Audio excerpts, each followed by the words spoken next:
Hello and welcome back, guys. I'm gonna show you how to create this interesting see-through frame effect. So open your two images in Photoshop, then go to window arrange, tile all vertically, and let's first make our selections.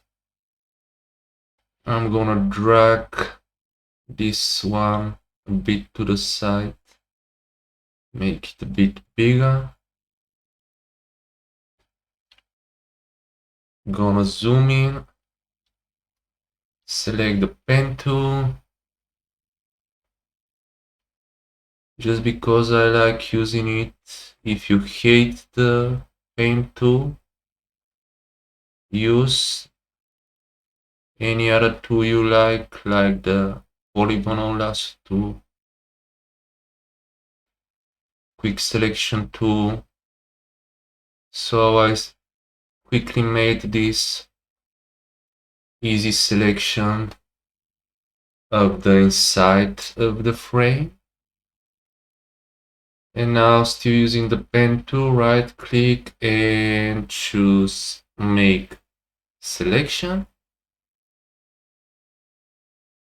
I'll leave the feeder radius at 1 pixel and hit OK, and I'll just click here to add a layer mask, and I'll hit Ctrl+I to invert it. And you can now select the move tool, and if you drag the layer with the girl over the other document, now you can see through the frame. Let's close this window, but we also need to remove the background behind the girl. So let me hit Ctrl+T, Ctrl+0 to see my controls. Let me scroll her down. And I'd like to see some more from the house, maybe. We'll make extra adjustments later. Let's leave it like this for now. And I'll select now the, I don't know, you can either use the quick selection tool, but I'll just go and choose select subject and wait until Photoshop makes the selection automatically, depending on how fast your computer is. This will take longer time, or it will be quicker, of course.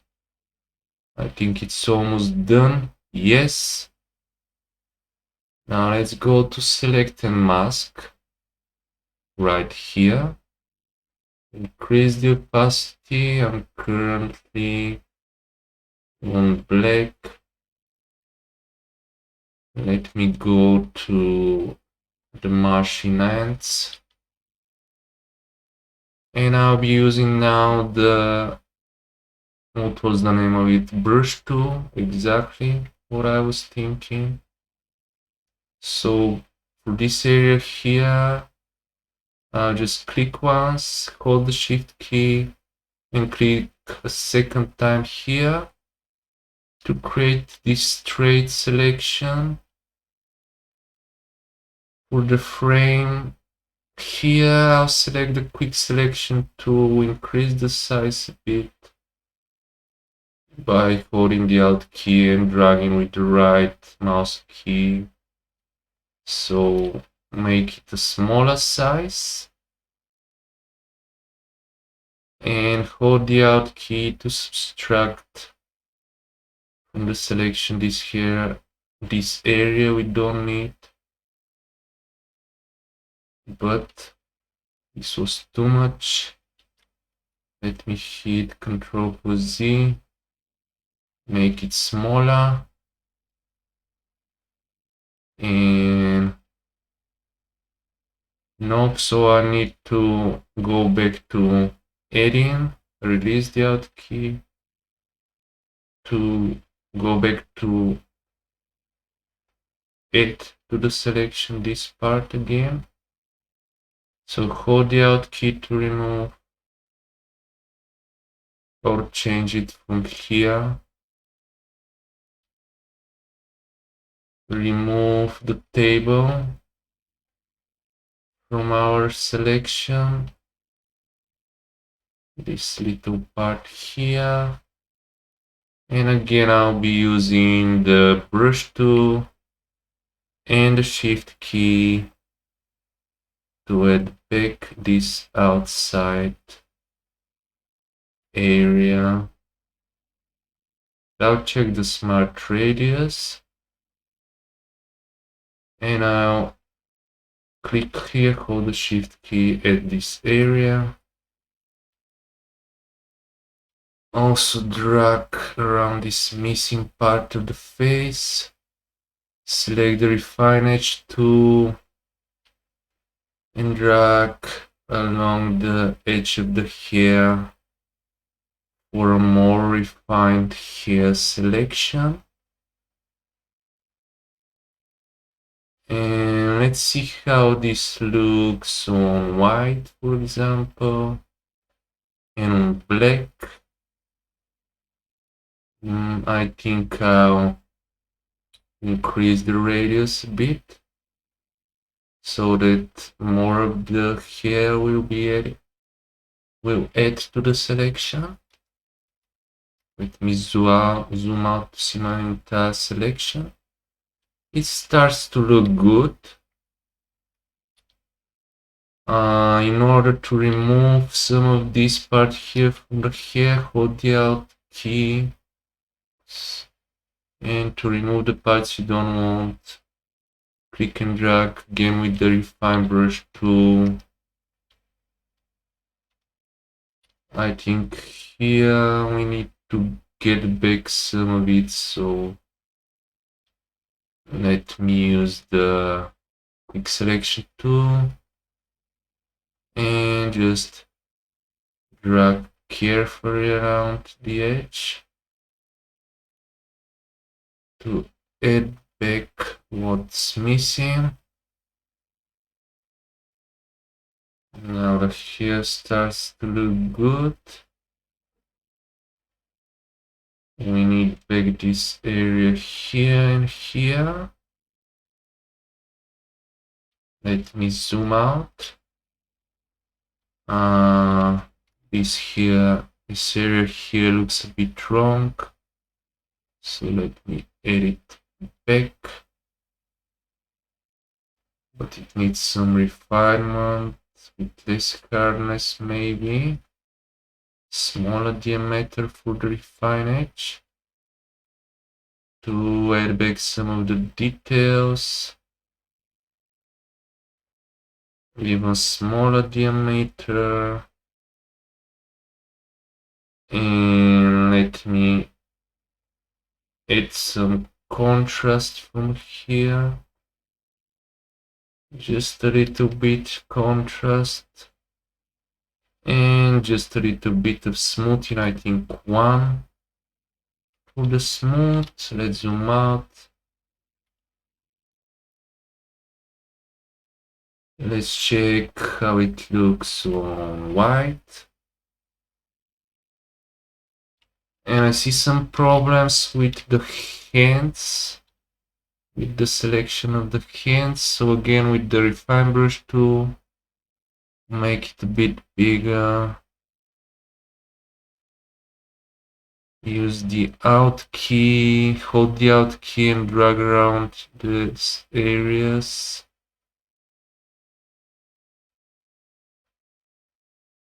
Let's see. I think I'll use the quick selection tool and remove this gray.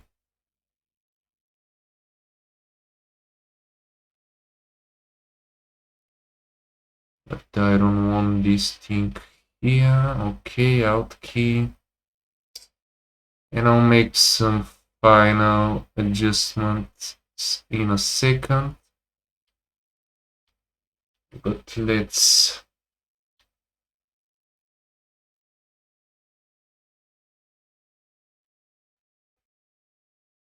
my computer is whacking a bit, but let me use Ctrl+Z to get back, and I'll show you one more technique. So go to output to selection new layer with layer mask, hit OK. And you can select your brush tool, change the blending mode to overlay, lower the opacity a bit, and using black, just make sure your brush is not too big. You can remove some of the unwanted edges of your selection. Like this, you're doing this refinement. If you change to white, you can add back some of the missing parts. If you hold the Alt key and click on the layer mask, you can see now we missed this part here. So if you paint with white, you will add it back to the selection, especially if we change again back to normal opacity 100%, and paint with white to add back the missing parts of the selection. Hold the X key to paint with black. For the foreground color, to remove the parts you don't need. Alt key, click on the mask to get it back. Let's now hit Control and click on the area with the frame. And while our new layer mask is active, so Control click on the first layer mask, and while our new layer mask is active, just go to Edit Fill and fill it with black color. From the contrast, choose black, opacity 100%, hit OK. So what did I do? You need to invert the selection. That's why it didn't work. So go to select inverse. Now fill it with black. So we did the select inversion so that only the frame is selected. Now fill it with black. We're almost done. We lost these parts here for some reason while tweaking the mask settings. So in order to get them back, I'll just select the brush tool and set it to white. Carefully paint around the area. Let me see. So we got back this area and we got it back here. I'll just quickly use the pen tool now to get rid of the parts that we don't want. And the faster way to do this is to make a path like this, a selection with this shape. Right click, make selection, hit OK. Now go to select inverse and just go to edit fill and choose black again, hit OK. But this is just the frame. So better select the brush tool and painting with black. Paint on the parts you want to remove, because as you can see, when you fill it with black, you hide everything else. So use the brush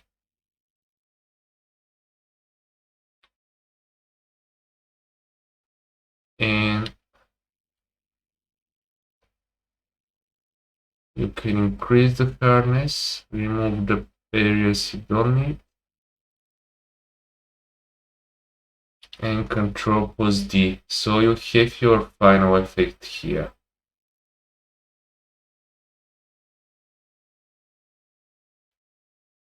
So what if we filled it with black? Let me go back in history. Now I have my selection. If I go to select inverse,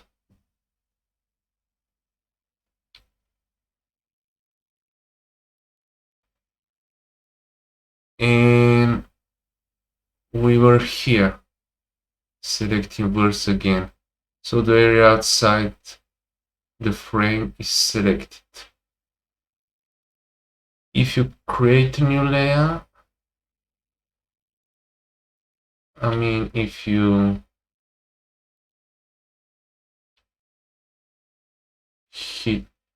select your layer, your top layer, and hit Ctrl+J,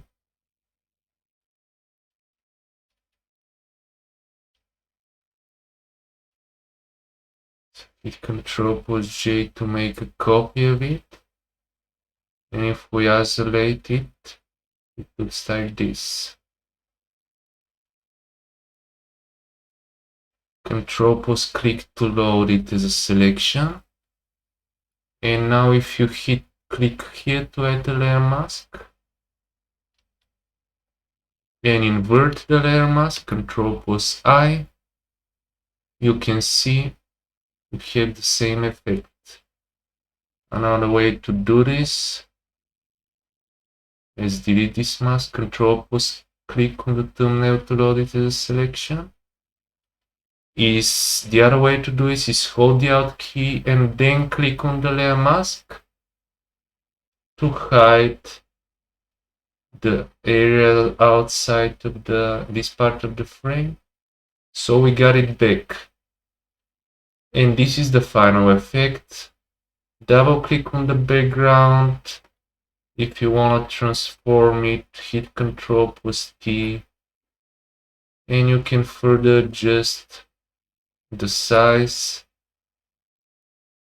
So you can make something like this. Oops. To more easily set the background that you want to be seen through the frame. You can resize it freely.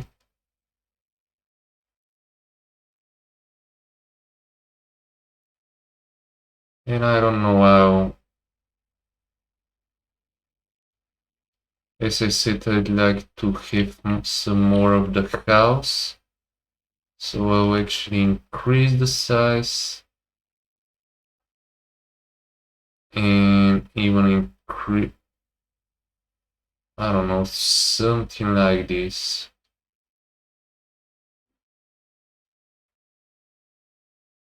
maybe a bit more of the other mountain.